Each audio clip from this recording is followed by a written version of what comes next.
The notion of a U.S. war on terrorism is simply a fraud. There is no war on terrorism.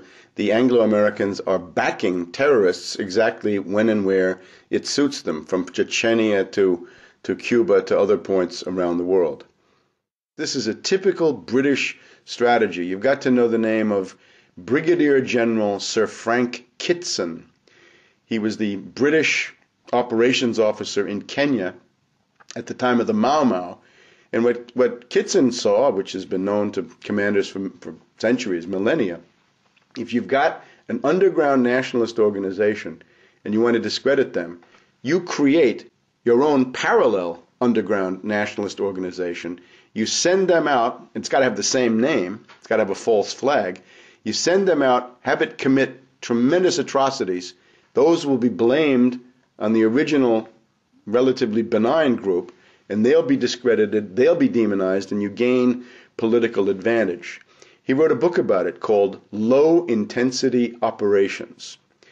And the technique is called the technique of the counter gang or the pseudo gang. Just as Al-Qaeda, in the broader sense, is a pseudo gang or counter gang created by US and British and Israeli intelligence. It's a counter gang against normal Arab nationalists or anybody with any positive agenda for reform or independence or development anywhere in the Arab world. They can always be labeled Al-Qaeda. The reductio ad absurdum of this is President Chavez of Venezuela, after giving Bush a hard time at various conferences and doing things to undermine the dollar, the neocons are now accusing President Chavez of being a member of Al-Qaeda.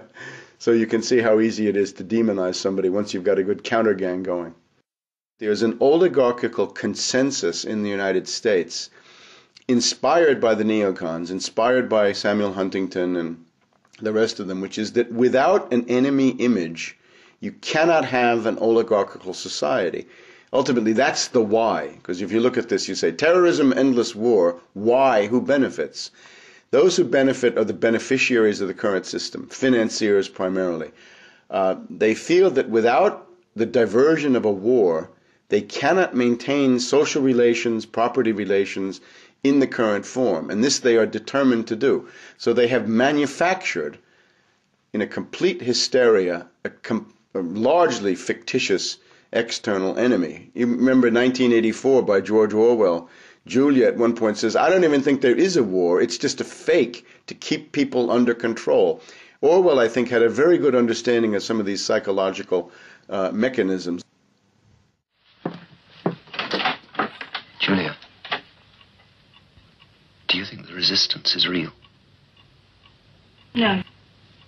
None of it's real.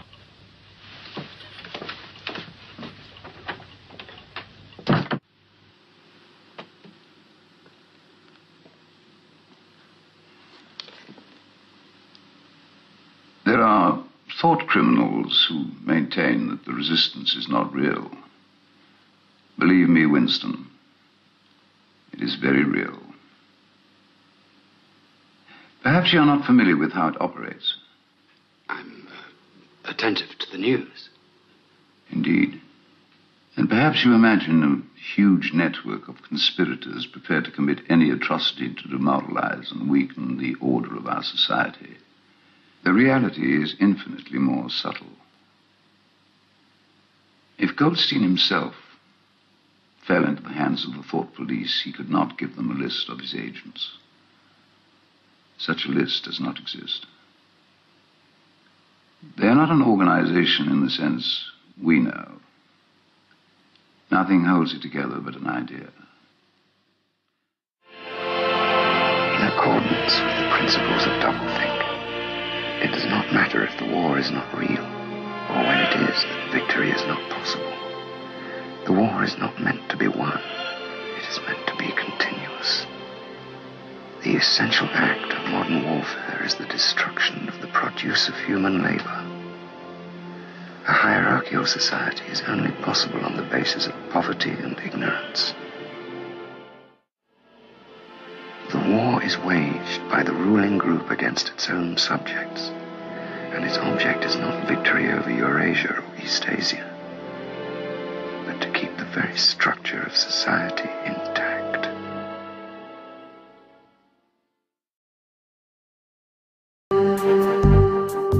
Beware of Obama. He's not what you think. They're trying to make him look like a Muslim. In the U.S., he may have been a Muslim at one point, but they want to hide in the U.S. But in the world, they want to say, oh, he's a Muslim. You should like him. I'm basically a writer. I'm a historian. I've written about terrorism in Central Europe. I've written about George Bush the Elder. My unauthorized biography of George Bush is, I think, a fairly well-known book on the internet. I've written about the world economic crisis, a book called Surviving the Cataclysm. I've done essays on history called Against Oligarchy, and then 9/11 Synthetic Terror Made in USA. And I have one book that's now out, Obama, the Postmodern Coup, The Making of a Manchurian Candidate. But I'm so alarmed by the phenomenon of Obama that I've written not one book this year, but two. There's a second book coming out, The Unauthorized Biography of Obama. In terms of U.S. politics, my task is basically to call people's attention to the most dangerous covert operation that's going on at any given time. From 2001 to 2007, that was the entire 9/11 myth and the attempt to start wars, the Afghan war, the Iraq war, and for a time, the Iran war. Up until about the middle, say about July, August of 2007, that was a very real danger, so I focused on that. Now, that danger is changing. It has radically shifted. The greatest danger is now a covert operation around the candidacy of Obama. It's a kind of political coup d'etat going on in the United States with great danger for the world, because the policy represented by Obama is more aggressive, more militaristic, and generally speaking, more catastrophic than anything the neocons had. There's nothing good to say about McCain, just much worse things to say about Obama. Obama is a world tragedy in the making. This is a catastrophic situation if Obama becomes president. He is a puppet of the Trilateral Commission, and in particular of Zbigniew Brzezinski. And this is a clique of bankers. They ran the Carter administration. Many people today don't remember how disastrous the Carter administration was, but it was a very, very terrible time, economically as well as strategically. And now this same group has groomed another puppet, this time with more preparation, more indoctrination. So this is the moment where this clique of bankers decides to bring in a new face. And this time, not a right-winger, not a neocon, but a left-wing demagogue who promises hope and change, but actually represents policies that are qualitatively worse, qualitatively more destructive, and he can deliver Europe as pawns, as puppets, as expendable assets. Because the project of the next administration in the US, if it's Obama, is going to be not so much wars in the Middle East, but wars on a greater scale. Because Brzezinski says the center of power in the world is not Iran, it's Moscow and Beijing. And therefore, Brzezinski is determined to smash, essentially, Russia and China in the next period ahead in order to let the US-British world domination go on for another 100 years. Now, that's the project. That's more ambitious than any neocon, and it's more adventurous, and it's more dangerous. So people in Europe had better wake up that silly romantic illusion they have about Obama is going to be suicidal for them if they don't understand this. There are right-wingers who don't know how to attack Obama. I would attack Obama in the way that I've just said. He is a puppet of finance capital of the worst possible circles, of David Rockefeller, George Soros, and this group. And their project is extreme austerity, savage reductions in the standard of living, and the basically immiseration and impoverishment of the United States. In terms of foreign policy, it is this plan to have a global showdown with Russia and China. So for that, they need left cover. Now, the right-wingers don't know how to attack this. So they basically try to argue either that Obama is a communist, which I think is not accurate because he's a servant of finance capital. How could he be a communist? Or that he's a Muslim because his middle name is Hussein. He lived in Indonesia for a while, and he may indeed have considered himself a Muslim at some point in his life. I would, however, notice the two fathers that he had. He had a father, first of all, from Kenya, his biological father, who abandoned him, a guy called Barack Hussein Obama Sr., and then an Indonesian, a guy called Lolo Sotero. Both of them, it seems to me, were more devoted to Johnny Walker Black Label Scotch whiskey than they ever were to Islam. So I don't think the Muslim connection really makes any sense. But I would add one thing. If you want to become president of the United States, you're asking to get your finger on the thermonuclear button. There's a button that launches intercontinental ballistic missiles with H-bombs on them. From that point on, we, the public, want to know everything about Obama, everything. If he was a Muslim at some point, great, let's find out. And everybody knows it. I think that's fine, but other people may not agree. The main thing, though, is that we've got to know everything about him. We've got to know, did he sign up for for selective service? Is he HIV positive? Does he have a criminal record? Is he bisexual? Does he smoke crack cocaine? These are all charges that have been made about him. The guy is a puppet of the worst circles of imperialism. In other words, he's interested in the same imperialist project carried out in a much more effective and clever way, although ultimately in a more insane way. Let's just take the case of Iran. The neocon looks at Iran and says, somebody like McCain, right? He says, we want to bomb Iran. Brzezinski says, you're crazy. You can't do that. You're too weak. You're too bankrupt. You're too isolated. You're too hated. You know what you do with Iran, says Brzezinski? He says, I don't want Iran at war with the United States. I want Iran at war with Russia. Let's turn Iran into a tool, into a puppet, and play Iran against Russia. And Brzezinski said, I show you how to do that. I played Afghanistan against the Soviets, and I destroyed the Soviets. So if we look at Syria, the neocon looks at Syria and says, let's attack Syria.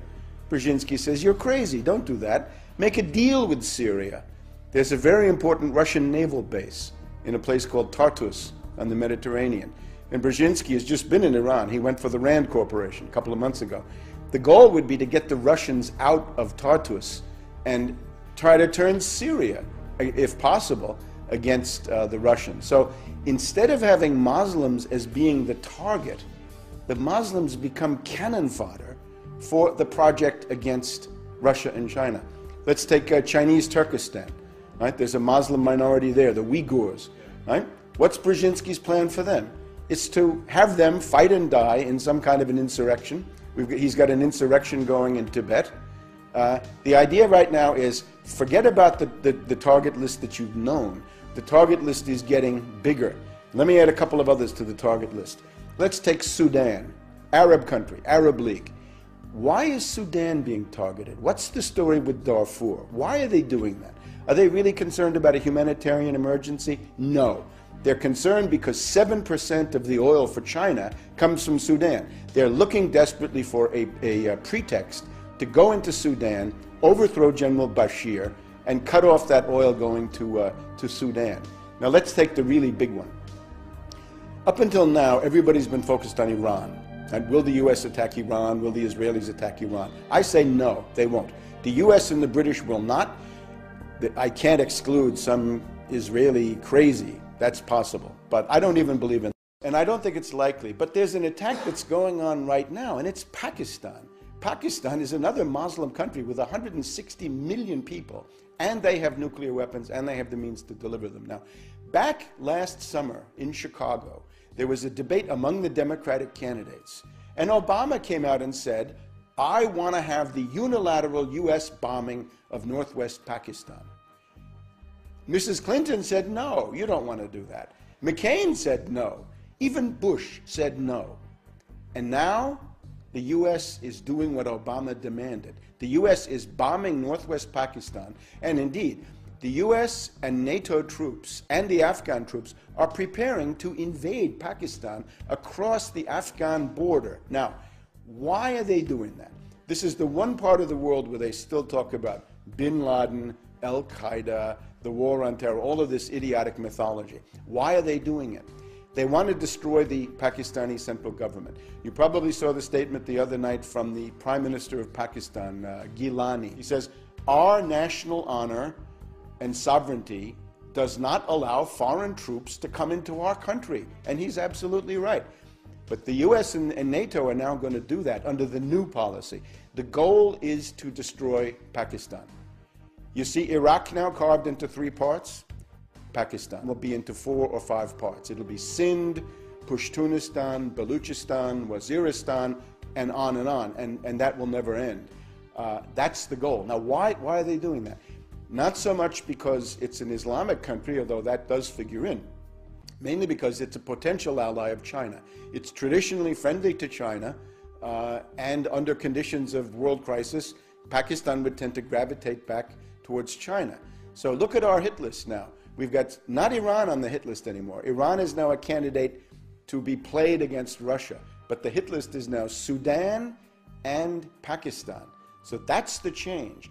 And Obama is the one who demanded the attacks on Pakistan when everybody else said no. So McCain, ironically, was a better friend of the Muslims than Obama was, because McCain said, I talked to General Musharraf about these things. I don't do it unilaterally. And Obama said, no, it's got to be unilateral. That's the Brzezinski policy. That's what, of course, Obama has no idea.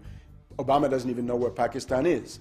So he's spouting the line that Brzezinski gave him. Brzezinski's argument to the neocons is to say to the neocons, you're fools, you're bunglers, you're so obsessed with Israel and the Persian Gulf and Iraq and Iran that you've lost the big picture. And the real power in the world, of course, is Russia, China. Those are countries that are seriously capable of resisting the US and the British, and you've got to focus on them. And India, of course, would then become a big asset in that regard. Japan is another one. There's just been a summit of Japan and China. And the big question, of course, there was, would Japan become a staging area for the kinds of destabilizations of China that Brzezinski is planning? So the Japanese government, fortunately, has said no. The Japanese defense minister said that chaos in China would be the worst possible outcome for the interests of Japan. So it looks like Japan is saying no. Looks like Taiwan is saying no. They voted for the more reasonable party, the non-independence party that wants to have good relations with the mainland of China. The old KMT is now back in power. So everybody in the world is now in the process of choosing sides. Now, the point of having Obama is you've got the same old imperialism, and you're going to give it a facelift. You're going to give it cosmetic surgery. And one goal is to have that face for Africa. Let me just do Africa for a second. The goal in the case of Africa is to kick the Chinese out. It's to deprive China of the oil. We've seen it with Sudan. Oil, raw materials, minerals, and other things that they get from China. Ultimately, Brzezinski would like to isolate China, encircle it, and then reach a point where China would have nowhere to turn for oil except the Russian oil wells in eastern Siberia. In other words, the end product of this entire policy is to play China against Russia and get rid of both of them, destroy both, and then the US and the British can settle in for another 100 years of world domination. Now, there's also an angle for Europe, though. The idea, of course, is that with Bush or McCain, the US is disliked, the policy is discredited, nobody wants to go along with this. The demagogy of Obama is that with this new face, somehow you can now get throngs and throngs of young dupes and individuals who have really no clue what they're doing to support this stuff. In other words, Obama wants Europe as a tool against Russia. And I would urge you, don't go there. Realize that that is what you're being offered, and don't do it. And if Obama comes from London to Paris to Berlin, it would be important for people to go out there and say, well, or not to go out there, say, we don't want any part of this. This is the policy that Brzezinski's been following. NATO expansion, far beyond the lines that were agreed on back in 1990 and 1991. You may remember there was an agreement that said the US would not even go into East Germany. And now we're all the way to Lithuania and Georgia and Ukraine and all these places. Now, what we're headed into is a Polish missile crisis. You had the Cuban Missile Crisis in 1962. That was bad enough. The Polish missile crisis is going to be worse because there are elements in Poland, there are elements in the Czech Republic. There's even an element in Lithuania. There's a forward tentacle of that system in Lithuania, right on Russia's doorstep. What is the goal of that? It is the ability to have a first strike, surprise attack, to destroy the Russian nuclear deterrent on the ground, and then the second strike launched by the Russians can somehow be suppressed by these missiles in Poland. So it is a step towards World War III. And it is Brzezinski, another angle that goes with it. The independence of Kosovo, under what amounts to a criminal organization, in my view, is another one of Brzezinski's projects. And this, of course, is designed as an affront to Russia. Today we have the indictment of the capture of this guy, Karadzic. Karadzic is a very bad guy, but why now? And what's the goal? This is designed to further inflame relations with Russia, even as a possibility of war between Russia and Georgia comes on the horizon. So this is now a full strategic envelopment. This is not just Iraq and the Persian Gulf. This is now a worldwide strategy. And again, the mind of it is Brzezinski. This is already being implemented in the United States. I better point that out too. You think you see Bush and Cheney as the leaders of the United States. They're not. They're gone. They're finished. Not even lame ducks. They're the janitors of the White House, the groundskeepers. They're there for show. They're just figureheads to make people think that normal stuff is still going on. Power has now passed into something called the Principals Committee. And it's just the leading government ministers, the secretaries of the main executive departments, an interministerial committee, if you will. Rice of the State Department, Gates of the Pentagon, Paulson of the Treasury. Admiral Mullen of the Joint Chiefs of Staff is a very important guy also in this. But these people are bureaucrats. They don't really have policies. The policies that they're carrying out are from Brzezinski, and that is no attack on Iran, make a deal with North Korea. And Cheney was horrified by that. Cheney almost had his 99th heart attack over the deal with North Korea, and this was done by Rice. But attack Pakistan, get ready to attack Sudan, get ready to attack Zimbabwe, get ready to attack Burma. In many cases, it's done under humanitarian considerations. It's not bin Laden, al-Qaeda. Pakistan is the exception. But in most of these places, like Sudan or Zimbabwe, it's human rights. Goes back to Carter, right? Goes back to the time when Brzezinski was running the National Security Council. So what you've got is a shift. Instead of having imperialism with right-wing slogans, you've got imperialism with left-wing slogans. But the content is either the same or, I would argue, worse. Because the neocons had one benefit. They picked on relatively defenseless states. In other words, everybody knew there was no way that Iraq could strike the United States directly. It's not even easy to see how Iran could strike the US directly. But when you get to Russia and China, that looks very different, doesn't it? Because now there are intercontinental ballistic missiles and H-bombs, and they can defend themselves, and they will. So the neocon game is over, but you can see that at least they had some limits to their insanity, whereas with Brzezinski, the insanity is essentially unlimited. That for the first time in human history, for the first time in all of human history, almost all of mankind is politically awake. And these new and old major powers face still yet another novel reality, in some respects unprecedented. And it is that while the lethality of their power is greater than ever, their capacity to impose control over the politically awakened masses of the world is at a historical low. I once put it rather pungently, and I was flattered that the British Foreign Secretary repeated this, as follows. Namely, in earlier times, it was easier to control 1 million people, literally. It was easier to control 1 million people than physically to kill 1 million people. Today, it is infinitely easier to kill 1 million people than to control 1 million people. It is easier to kill than to control.